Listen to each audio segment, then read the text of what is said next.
ഞാനാണെങ്കിൽ വർക്ക് ചെയ്യുമ്പോഴത്തേക്കും എനിക്ക് അസിഡിറ്റി ഗ്യാസ്ട്രിക് പ്രോബ്ലംസ് എല്ലാം ഉണ്ട്.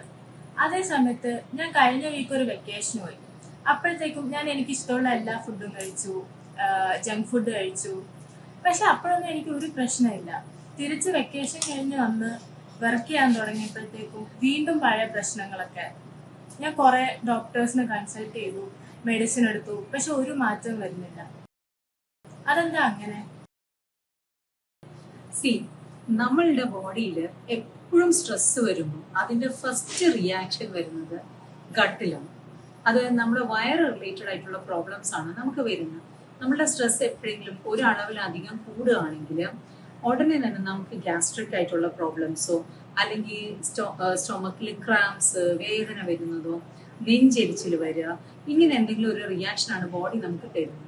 So, if you are continuously getting that symptoms while you work or study, ചിലപ്പോൾ അത് നമ്മൾ പഠിക്കുമ്പോഴാവാം, ചിലപ്പോൾ നമ്മൾ ജോലിക്ക് പോകുമ്പോഴാവാം, അങ്ങനെ വരികയാണെങ്കിൽ it simply means it's time to slow down. നമ്മൾ ചെയ്യുന്നത് എന്തായാലും അതിനൊരു ബ്രേക്ക് എടുത്ത് നമ്മൾ നമ്മുടെ സ്ട്രെസ് ലെവൽസ് കുറയ്ക്കണം.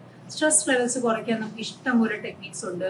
ബ്രീത്തിങ് റുട്ടീൻ കൊണ്ടുവരാം, അല്ലെങ്കിൽ നമ്മൾ എന്താ പറയുക, സ്ട്രെസ് കുറയ്ക്കുന്ന പല ഹിപ്നോതെറാപ്പീസ് ഉണ്ട്, അത് എടുക്കാം, അല്ലെങ്കിൽ നമുക്ക് കൗൺസിലിംഗ് സപ്പോർട്ട് എടുക്കാം, എന്ത് വേണമെങ്കിലും ചെയ്യാം. But if you are having gut problems, then that is the time when your body is telling you to slow down. So remember, slow down and reduce your stress level.